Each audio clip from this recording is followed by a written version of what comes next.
You're watching the KOAM Morning News on Fox 14. That's right. Now at 7, details about a deadly crash near Carthage yesterday evening.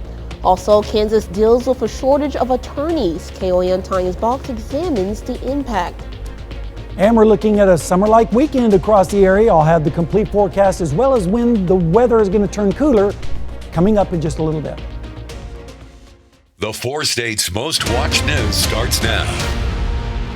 Good morning and welcome to the KOAM Morning News on Fox 14. I'm Amber Jenkins. And I'm meteorologist Sam Lane. It is now 7 o'clock on this Friday morning. We made it to the weekend, and I know a lot of folks are heading outside, and I'll have the complete forecast. But first, the state of Kansas is battling a shortage of attorneys, particularly in rural counties. Last December, the Kansas Supreme Court created a special committee to examine the unmet legal needs related to the shrinking number of lawyers throughout the state. KOAM's Tanya Box looks into the problems that attorney shortage is creating in southeast Kansas.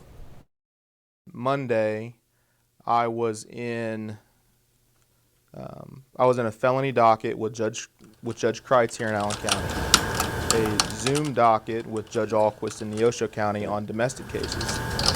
I had cases in Bourbon County at 1:30, child needed care case in Wilson County, which is Fredonia, at 2:30. If you said Jacob Manbeck is a busy man, you wouldn't be wrong. He runs a general practice law firm in Iola, Kansas. He also takes on a number of court-appointed cases that keep him on the move in at least 8 different counties in southeast Kansas. There's not an extremely high caseload, there's just a shortage of attorneys. Missouri touts 4 attorneys for every 1,000 residents in the state.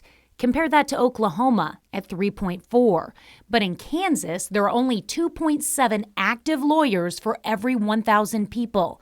And 80% of the Sunflower State's attorneys live in 6 counties. When you talk to those recruiters, they'll tell you that they have people that have graduated and they want to live in Wichita, they want to live in the Kansas City area, maybe the Topeka, the Lawrence area. They don't want to come to rural Kansas. Jerry Hathaway is the Allen County District Attorney. He and Manbeck are 2 of the 12 total attorneys who call Allen County home. With fewer lawyers like them in rural counties, that attorney-to-resident ratio expands. In the 31st Judicial District, and that includes Allen County, there's 1 attorney for every 772 residents. But in the district that includes Bourbon, Lynn, and Miami counties, there's 1 lawyer for every 1,038 people. As the prosecutor, Hathaway says he sees the shortage most on the defendant's side of the courtroom. The majority of the time they spend with their client is before, a docket in court. And so they're rushing around, meeting with their clients, doing the docket in court, and then in the afternoon they've got to be down in Parsons or they've got to be in Fort Scott or something, and they have to do it all over again. They've had to go up to the Kansas City metro area or different areas of the state to find an attorney to represent one of our local defendants. Like many counties in southeast Kansas, Cherokee County Sheriff David Grove says the attorney shortage trickles down to his jail too, with longer stays for inmates between court proceedings. Somebody that's arrested today probably isn't going to get through the process within 2 years. And a bigger stack of cases for rural attorneys. I think that here lately, within the last few years, it seems that the cases maybe haven't increased in volume, but they've increased in intensity, which requires a lot more work. But for attorneys like Manbeck, they'll continue to weather the shortage storm. I am from Humboldt. My wife is from Iola. Ever since I was a little kid, I wanted to come back and practice in my hometown. Just to keep that sense of small-town pride alive. Reporting in southeast Kansas, Tanya Bach, KOAM News. In our next half hour, we'll meet a Pittsburgh attorney who's serving on the Kansas Rural Justice Initiative Committee. We're also going to look at the possible solutions that the committee is pursuing to help curb the current Kansas attorney shortage. All right, let's take a look. We don't have any shortage of hot weather, that's for sure. It's been going on for the last few days and is going to continue right on into the weekend. Let's take a look right now at satellite view. You can see not a whole lot going on across the Central Plains, just a few high clouds up towards the north associated with some showers and storms, but those are moving away from us and we're not really expecting any rain in our area for the next several days. We are expecting moderate on the category for ragweed and chenopod today, 6.3, and then 6.2 tomorrow on your allergy index. The UV index today is going to be high, 6 on the scale, which is about 30 minutes of burn time. So if you're going to be out longer than that, make sure that you are taking the proper precautions. This afternoon, for your lunchtime temperature, 86 degrees, but by this afternoon, we're going to be getting up there close to 90 with highs in the upper 80s. And so this weekend, as you head out and about, stay hydrated, take frequent breaks if you can, limit your outdoor activities, and make sure that you're wearing light-colored clothing. And be sure to check on the elderly and the pets, as they are more susceptible to the heat and the summer-like conditions. Right now, sending the kids out to the bus stop, 67 degrees with partly sunny skies. And then today, very warm, upper 80s across the area as they head home from school. Looking down the lane, we're going to have a fantastic Friday, but a warm summer-like weekend, followed by some storms midweek, and then some falling temperatures as we get into the extended forecast, and I'll detail all that coming up in just a little bit. A Carthage driver is dead after a pickup pulls into the path of a tractor trailer near Carthage. Just before 6:30 last night, a tractor trailer and a pickup collided at Missouri 96 and County Road 80. The pickup driver failed to yield and pulled into the path of an 18-wheeler. The pickup driver, John James of Carthage, was thrown from the vehicle and pronounced dead on the scene. The vehicle also caught fire. The semi-driver, William Dunaway of Neosho, suffered minor injuries and was transported to an area hospital. The Call Junction School District hired 2 new leaders this week for its primary, secondary, and 3rd grade building. Jake Stevenson is stepping in as the head principal with Austin Rose as assistant principal. Both principals expressed excitement to get started in their roles and their affection for the Call Junction community. It's a very family-oriented district. I think it's a family-first environment. I think people support and care for one another, and that starts from the top and works its way all the way down. Crow Junction has always been a special place. The moment I stepped in here in 2005, just getting to know the people and how welcoming they are, the community, it's just a hard place to leave. According to the principals, the transition has been smooth and successful as they step into their leadership positions. Here's a look at some events happening in the 4 states this weekend. The 4 States Heart Walk is tomorrow. This year's event, benefiting the American Heart Association, is at the Leggett and Platt Athletic Center on the MSSU's campus. Doors open at 9 and the walk begins at 9:30. Chanute Artist Alley is this weekend. You can check out some fine art and handmade crafts in the downtown area. Also check out the new mural that's in the works, live entertainment, and train rides. And on Sunday, a Wings on Wheels event to benefit the Freedom of Flight Museum. That's on Dennis Weaver Drive in Webb City. Check out the aircraft displays, kids activities, and a car show. It starts at 2 p.m. on Sunday. Up next, how you drink could affect your kids' drinking habits. We'll tell you more and what a new study is saying what they found. And later, water levels one major river are causing a headache for those trying to get products downstream. You're watching the KOAM Morning News on Fox 14. We'll be right back. But of course, first, here's a live look at Pittsburgh State University. Global Fest is happening today at the Lindenberg Plaza. That event starts this evening at 6 p.m.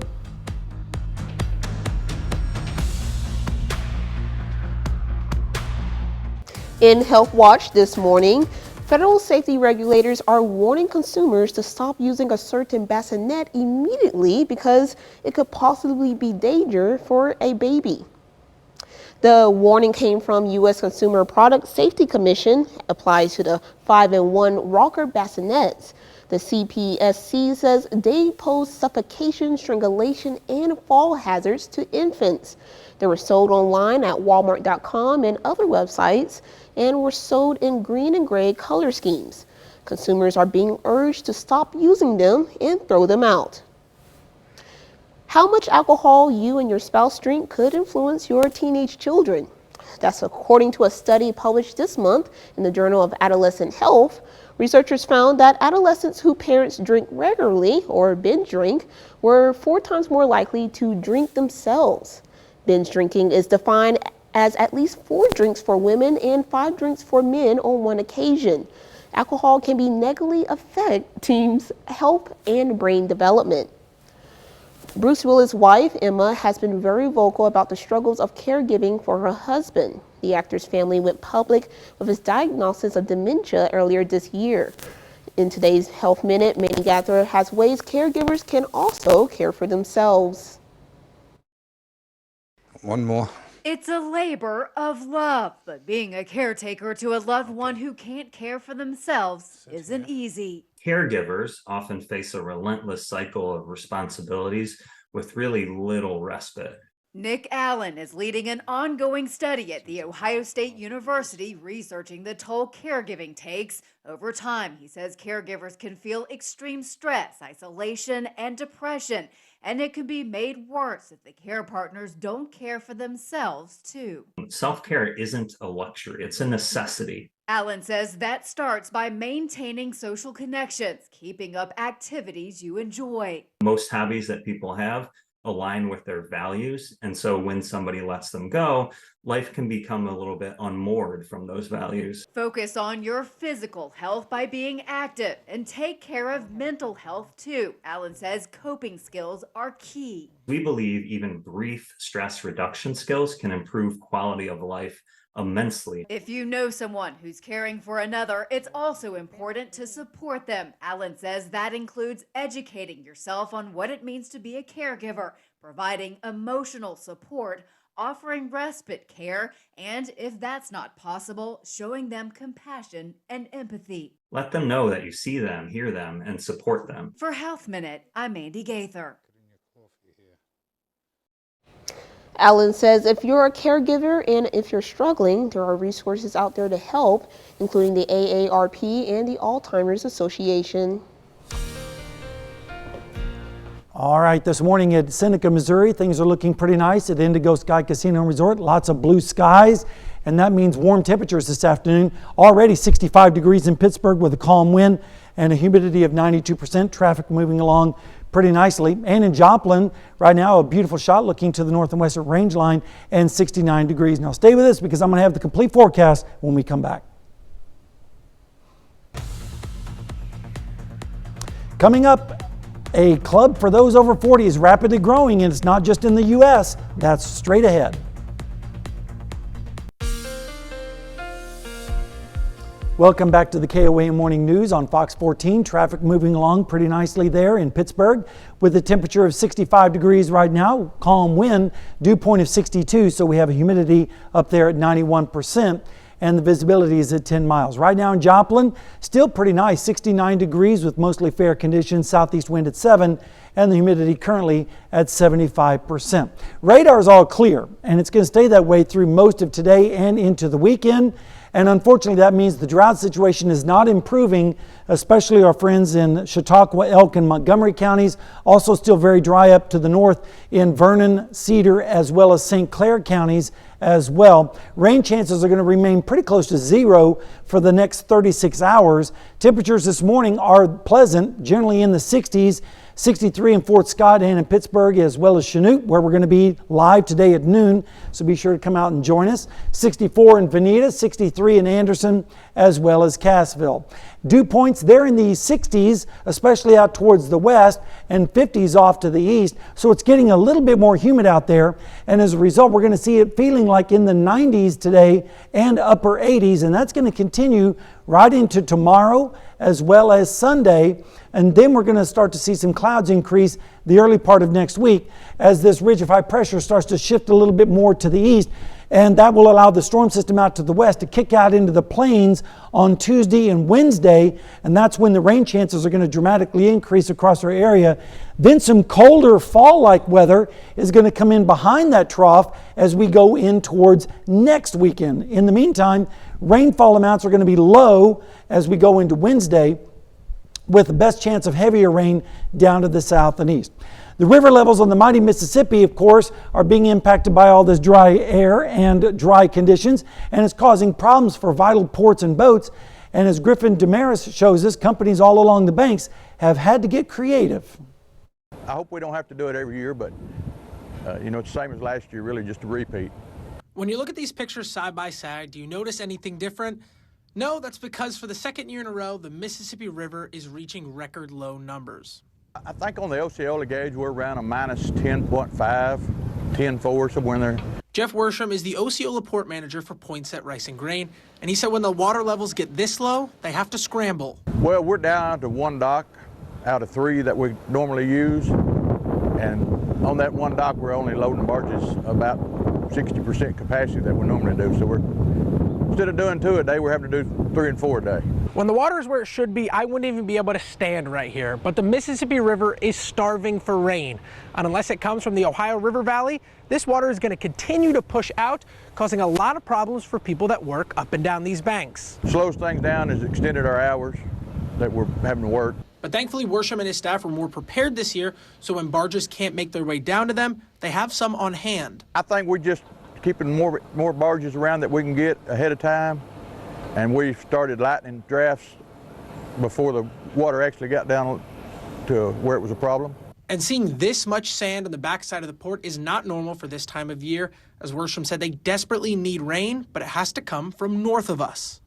Anything from here south doesn't really help us on this side or this end of the river, but a good front coming across the Ohio River Valley would make a big difference. Unfortunately, though, that front is nowhere to be found as models show these low numbers could continue into mid-October. That's expected to stay kind of steady for the next foreseeable future. And no rain really in sight. On Thursday, the Mississippi River at Osceola was measured at negative 10.4 feet. We'll have more when we come back. Coming up, we'll show you how local first responders prepare for an active threat. A double Dutch jump rope club for women 40 and over has exploded in popularity, growing into an organization of thousands nationwide. The founder started the club in 2016 when she was going through a tough time in her life as a way to let go of some steam. As Natalie Brand reports, now the clubs exist in every major U.S. city. This is a zone for no men, no kids, no pets, no stress. Each week, a growing group of friends jumps back in time when life was simpler. Most young black girls grew up jumping double Dutch. It was a part of our culture. Pam Robinson rediscovered her love for the hobby as an adult during a difficult period on the verge of divorce. I was actually in the midst of a depression, and I needed to find a happy place. Her friend Katrina Dyer Taylor helped her find it with camaraderie and a jump rope. What started with 7 women one summer day in Chicago in 2016 has exploded into a nationwide phenomenon with more than 100 sub-clubs from coast to coast. We're trying to make sure it's not doesn't become a lost art. The fun, the nostalgia of going out, jumping, and making new friends at our age. Age is the only rule here. This club celebrates those who are 40 and older. Audrey Thomas is a leader of the Washington, D.C. chapter. Women over 40 need and want some fun. A temporary escape from adult life. And however rusty you may be, these women will show you the ropes. When you learned of this club and you started jumping again, what did it bring back? Oh, old members of childhood. Yvonne Whitfield Briggs and Joan Young are in their 80s, and they wear it well. Makes you proud to be the age you are. A celebration of fitness, but most importantly, friendship. A group like this makes a difference. That when you're going through something, you have people that pray for you. 40-plus Double Dutch co-founders say the women jump in for the games, but they stay for the sisterhood.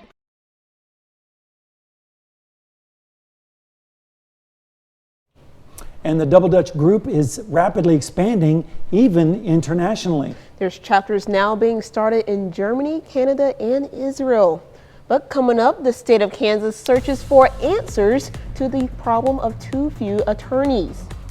And we're going to be taking a look at another summer-like day across the 4 states. What does it look like for the weekend? Well, I'll have the answer to that when we come back. The 4 states' most watched news starts now. Welcome back to the KOAM Morning News on Fox 14. It's currently 7:29 a.m. The state of Kansas faces a shrinking number of attorneys. The Sunflower State has just under 8,000 active practicing lawyers, and the vast majority of them live in metro areas. That means a bigger workload for rural attorneys, many of who are getting close to retirement. It's a trend that recently forced the state Supreme Court to take a closer look. KOAM's Tanya Bach shows us a problem and a potential solution. So I was that strange 3-year-old that turned to mom and dad and said, I'm going to be a lawyer. A dream Angela Meyer says she never gave up, nurtured by her middle school teacher and inspired by local judges. Judge Nolan would always let me come watch court. Meyer has been in the courtroom since she was a kid. As a kid, thinking, well, this is what lawyers are like. Of course I want to do this because they're helping people and they're so invested in what somebody says and how they represent their client and what that client wants to have happen. Today, Angela Meyer practices family law in Pittsburgh, in the same county she grew up in. And then he was in a Civil War veterans group. She's also part of a bigger project, the Kansas Rural Justice Initiative Committee, focused on turning the tide on a statewide attorney shortage. We definitely have a rural attorney crisis in Kansas where there's not enough of us. The statistics of lawyers to population ratio is higher than in metro areas. It's a problem that's led to a heftier workload for attorneys like Meyer, and even overcrowding issues in some county jails. Crawford County Sheriff Danny Smith says his jail broke a record last summer, housing 140 inmates in a facility designed with 108 beds. Sheriff Darren Eisinger says Labette County is still teetering at capacity with around 84 inmates. And while the Cherokee County Jail has room to spare, Sheriff David Grove says the time between check-in and check-out for inmates has slowed down. When they're initially arrested, they're held here either until their trial or if they're allowed to post bond. So if they don't post bond, then they stay until their court case is adjudicated, which can be, we have the person that we've been holding the longest at this point has been here for 656 days. We're going to talk about empowering women. Kansas Supreme Court Chief Justice Marla Lukert signed an order creating the committee last December. She stopped in Pittsburgh earlier this month to talk about female leaders in the state. The Chief Justice grew up on the rural western Kansas border before attending law school at Washburn University. She says the price of a law degree is a big factor adding to the attorney shortage. Washburn has already partnered with Pitt State in a 3x3 program, allowing students to complete their bachelor's and law degree in 6 years. And Washburn law students can also join the school's Third Year Anywhere program. You can finish your last year of law school anywhere, or you take your classes remotely. But it gives you a leg up in the practice of law because you're interning somewhere. An internship that could lead future attorneys to Southeast Kansas who are ready to hit the ground running. We're getting a Board of Indigent Defense Services offices at some point. My understanding, it's been funded. I think it's in the works. So Public Defender's Office. I think that's supposed to hopefully alleviate some of that need, is to be able to have attorneys that are hired full-time and that's all they do. Having defense attorneys that are willing to be court-appointed defense attorneys is really important to move the process along, the criminal justice process along. And when we have a shortage like we are currently experiencing, it just delays that process even more. Is there more than one solution to this, and how do we kind of make an all-inclusive plan that says if you don't like this piece, then you can like this piece, and either way we get attorneys in rural areas? The latest challenge, meeting the legal needs rural Kansas deserves. Reporting in Southeast Kansas, Tanya Bach, KOAM News. Details are still pending for the new public defender's office coming to Pittsburgh. Mayor says it's just one of the legislative proposals the 35-member Rural Justice Initiative Committee plans to make a reality before the group finishes in 2024.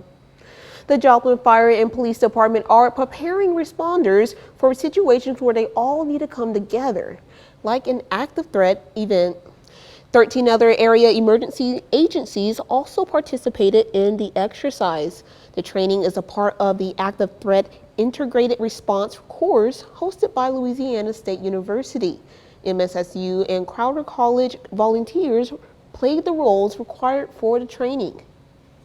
The instructors have set together a few unknown scenarios. We're not sure. They're going to basically throw us in the deep end, and we're going to work through it, see what we do right, how we can learn, and what we can do better. There's going to be a lot of chaos if something like this were to happen in our community.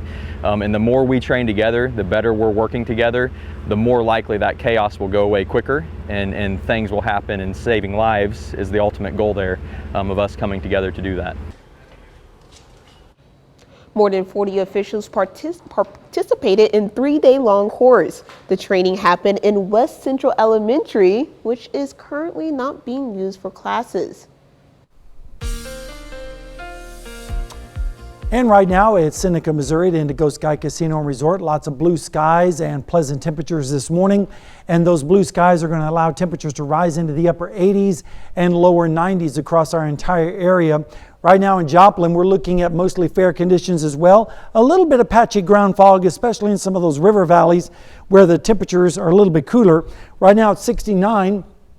Southeast wind at 7, the dew point is 61, so that gives us a humidity of 75%, and the pressure is currently at 30.01 inches of mercury, and the visibility is currently 10 miles at the airport.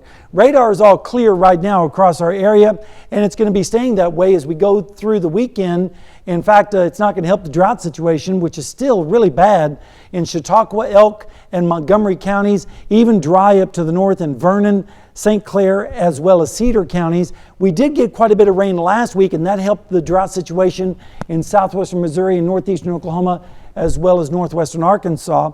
And I'll be back in a little bit to tell you about the detailed forecast for the weekend, as well as some fall-like temperatures coming back into our forecast as well when we come back. Folks at Pitt State learned how to help birds migrate more safely. Crystal Anton is a bird advocate, and she says thousands of birds needlessly die every year during migration. But there's some ways we can help. One way she recommends is to limit light pollution at night to prevent migrating birds from becoming disoriented. Fix.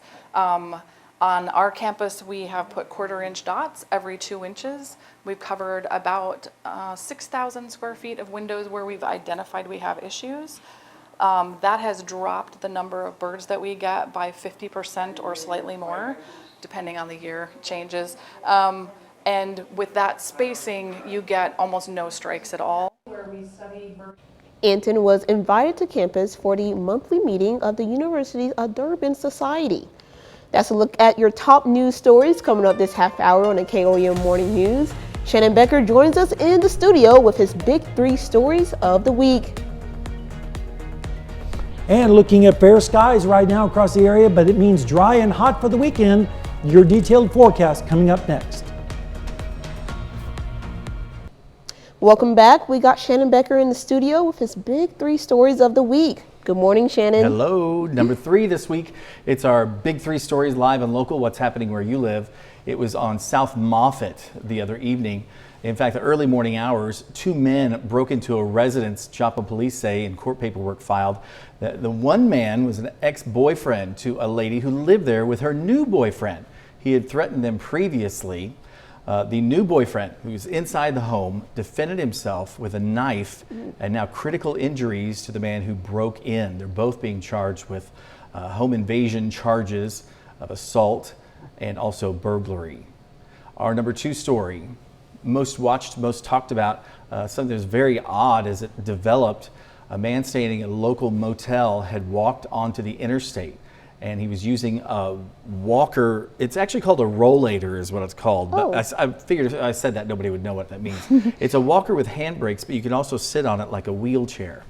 He had walked up the on-ramp of I-44 and then onto the overpass. And as Joplin police responded to the area along with Newton County deputies, they all responded there quickly because there were reports of a man in the roadway with a wheelchair.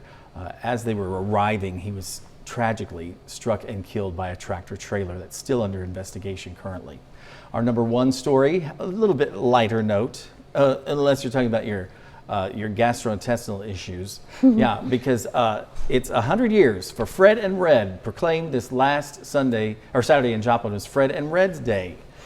Can you believe 100 years? They started That's out crazy. at 10th and Main, a 7-seat diner where the miners would go eat. Is that kind of Wow. cool? Yeah. Yeah. Now they have 23 seats. If you've never been there, it's very unique, very different. It's very growing. Had a car show, some VIPs were there, and then as I was filming this, some of my friends were actually peeking through the window. I thought that was kind of funny. I was like, what the heck? I was just like, somebody's watching me. Fred and Reds, check it out. Happy birthday, everybody. And then our bonus story of the week. This is another feel-good. The G-Bats, Guilty by Association truck show with the 4 state trucks and Chrome Shop Mafia raised $120,000 for Special Olympics, and that money stays here in our area for our athletes. So thank you so much to Brian Martin and Bryce Martin, the guys out there at 4 State Trucks. They work hard on this. It's a every 2-year event. They call it the world's largest convoy for Special Olympics. Even though the weather hampered some of it, they still were able to do some modified versions, and that's a lot of money raised, if you ask me. Oh yeah, a lot of money. Organization. Yeah. And I was, I saw on Facebook that they were planning on rescheduling because of weather. I was a little worried, but it looked like it was very successful. They just moved it to the next morning. But Makes a lot of sense. people, they're truckers. They got a schedule to keep, so they couldn't all participate. But it's still overall, it was a fantastic job. 2025, they'll be back. Nice. Well, thank you so much for coming in and telling us what's been going on in the 4 states. It sounds pretty interesting. Have fun at Beyonce. Oh, I'm gonna, yes. This girl. Oh yeah. I'm going to see I can't wait Beyonce. to see pictures. I can't wait to see pictures. It's this weekend. I'm going to go to KC. I'm going to be at Arrowhead. Oh yeah. Super excited. Tell Travis Kelce and Taylor Swift. I said, oh well, they're not going to be there, but If I see them, I'm definitely going to take a photo. But thank you so much for coming on to this into the studio, Shannon, and we'll be right back. Welcome back to the KOAM Morning News on Fox 14. Things are looking pretty nice right now in Seneca, Missouri at Indigo Sky Casino and Resort with the sun rising and lots of blue skies. Traffic moving along pretty nicely there in Pittsburgh with a temperature of 64 degrees with a calm wind. Dew point is 62, so the humidity is quite high at 92%. Good time to set the barometer at 30 inches even right now. Radar is all clear across our area. It's going to stay that way through most of today into the weekend.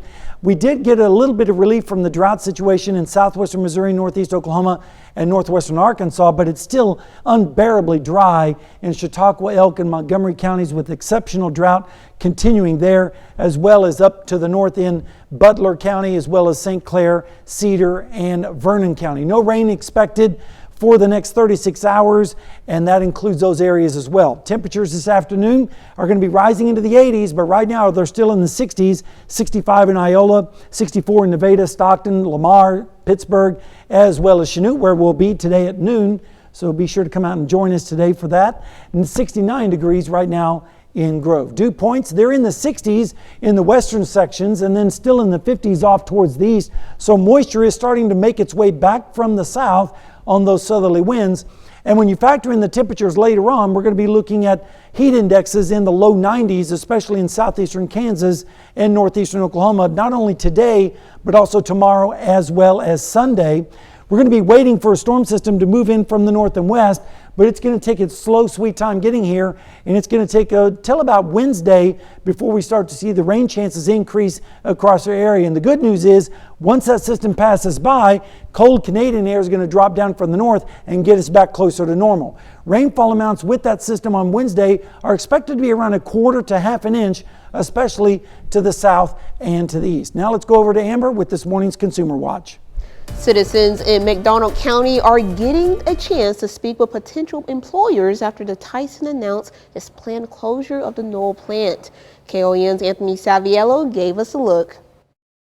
With the Tyson chicken plant in Knoll set to close its doors in just under a month, it's crunch time for those who are seeking to find employment. Knoll Elementary played host Thursday to many local businesses seeking to help Tyson workers still on the hunt. Manufacturing is manufacturing. It doesn't matter if you're trying to process chickens to making a label. I mean, a lot of the same processors are in place, so it should be a very easy transition to get into our company. James and the team at Iconex were just one of the many businesses that are still showing up to help support this community and the people who live here. According to McDonald County Chamber President John Newby, the future of the plant is still up in the air, but there is still hope. My gut tells me, though, that the plant will probably sell sooner rather than later. But I do believe personally that this is a blessing in disguise for not just Knoll, but for the county. And for McDonald County Superintendent Eric Finley, the hope is that jobs continue to stay local, especially as enrollment continues to rise in area schools. We're up about 150 kids district-wide, and best case scenario is we maintain that our students stay here, our families stay here, they find jobs to where they can stay here. Reporting in Knoll, Missouri, Anthony Saviello, KOAM News. The Knoll Tyson plant is set to close on October 20th. We'll be right back with more after this, but first let's take a look at the market prices before the opening bell.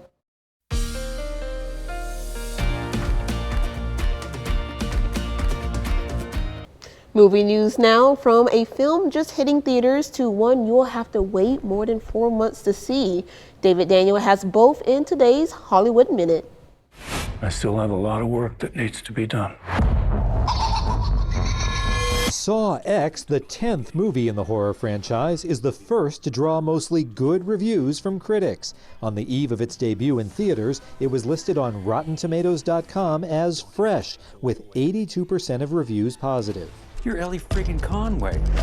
Author of Argyle series, Ellie Conway! I am such a fan. Oh yeah? What is it you do? Espionage. Would you sign my book? Here we go.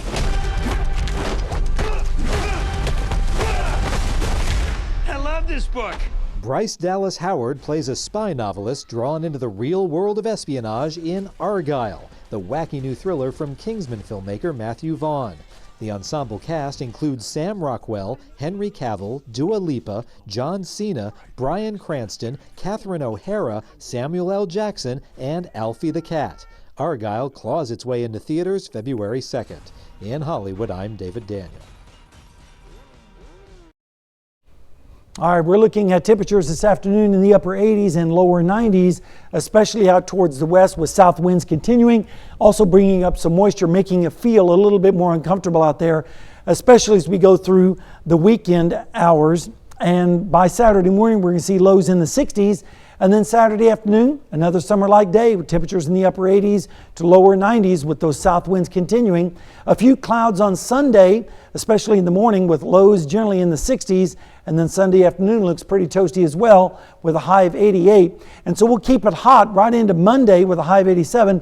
Then increasing clouds as we go into Tuesday, still very warm at 85. Then the storms arrive on Wednesday with a 40% chance of storms.